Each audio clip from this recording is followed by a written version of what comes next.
Supercross champion Jeff Stanton, the Pontiac Silverdome doubleheader in his home state of Michigan. Now, Stanton's teammate, Jean-Michel Bayle, JMB, has led that series for weeks. Jeff went home to Pontiac to knock him off his perch. Before the race, former world champion Bayle insisted he's not concentrating on this, the most prestigious crown in American motocross. I didn't try to think about the championship. I just tried to win every race and try to ride my best every time. So I never look about the points in the championship. I just try to make every race, as fast as I can and try to win every race. Stanton was thinking about the championship, and he had a clear idea who was going to win it. I'm going to say I'm going to win the championship, of course. And reasoning why is consistency. I've been consistent all my life. JMB has never won a championship here in the States. Not saying that he's not gonna. He could this year, but as long as I'm here and 100% healthy, he's not going to. On the right side of your screen, #1 Stanton definitely not healthy after he was pitched over the bars in his Saturday night heat race. In replay, you see that he may have tangled with Ty Davis, losing his momentum, nosing into the backside of the whoop and going over the bars. That impact separated the champ's left shoulder. He attempted to get back into the race, but the pain was just too much, and he pulled back into the pits, his title hopes devastated. With Stanton out of commission, fourth-ranked Damon Bradshaw took the lead, while Bayle battled Jeff Matasevich for second. This is the best Jeff's run all year, and anytime Bradshaw bobbled, the Mataz attack was right there and ready to pounce.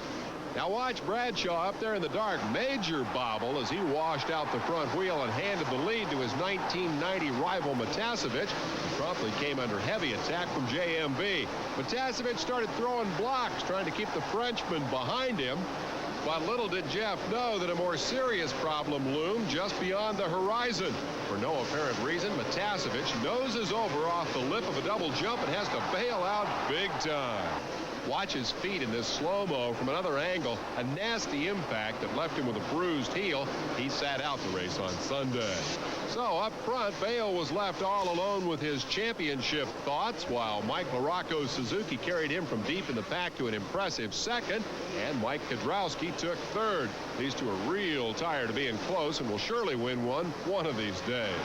Bayle scored a monster victory Saturday night in Stanton's absence. That's his 6th win of the season. The big question, how many more can he pile up before Stanton is back to full speed? Well, if Stanton has his way, he'll return to action this weekend in Charlotte, North Carolina. Yes, that would be remarkable. Normal recovery from that injury, 6 to 8 weeks. But 24-hour-a-day treatment by sports doctor Jeff Spencer has given Stanton an outside shot at Charlotte. It will be an 11th-hour decision, but Jeff's determined not to miss any more races. And with that, we move to the Sunday action. Damon Bradshaw went into this weekend determined to win and get back in the points chase. Yeah, it would definitely help points and also help, me getting motivated for Charlotte next weekend. But I'm already thinking about Charlotte and getting ready for it. So, these 2 nights will definitely help. Even one night. I just want some good finishes. Charlotte, of course, is Damon's hometown. He won the first Supercross there a year ago this weekend.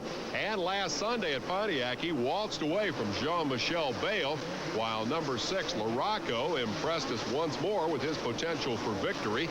He survived this all-Suzuki battle with Ron Tishner. That rounded out the best weekend of the year thus far for the Yellow Bikes. Up front, Bradshaw styled to his 2nd win of the year. He has great momentum for Charlotte this weekend, and Bayle is really in the driver's seat. And we go now to the Honda scoreboard for Sunday's results and, more importantly, last weekend's impact on those Camel Supercross standings. Here's your Sunday top 5. I can't help but wonder if Bayle wasn't content in Stanton's absence to run second. He now has a 57-point lead with 7 races left. He can finish an average of 4th from here on and clinch the title. Now, an upset Canadian cross action now with the 125 class at the Pontiac Silverdome. Teammates Brian Swink and Jeremy Buell are 1-2 in the standings, and for the story of their championship battle, we go to Mark Phillips. A treacherous first turn had the crowd on its feet Saturday night at the Pontiac Silverdome. Watch the right of your screen as a big first turn boondoggle bottles up most of the field, allowing the first 10 riders to break away, led by 31 Doug Henry and the 42 of runaway points leader and local favorite Brian Swink. Yamaha-mounted Henry took the early lead, needing a win to keep Swink, who has 2 already, in sight for the championship. But just a handful of laps in, Swink was at Henry's elbow, looking for his 3rd win in 6 races. Swink jammed his Honda under Henry into the uphill grandstand hairpin and passed for a lead he would not give up, giving the home fans just what they came for. 3rd place was decided between Talon Volan and Cliff Palmer. Watch as number 19 Volan out-accelerates Palmer to take the position. Up front, Swink was untouchable en route to completing the hat trick of 1991 wins. The victory gave Swink a 31-point lead over Henry, Voland, and Jeremy Buell heading into the second half of the Silverdome doubleheader on Sunday. Well, Swink was justifiably proud of his 3rd win of the year, but remember, pride goeth before a fall, and in this case, that axiom proved to be literally true. Once again, here's Mark. Sunday night at the Silverdome, the Swink Swarm was back out in force, hoping to lift their man, Brian Swink, a native of Felton, Michigan, to a 2-night sweep on home turf.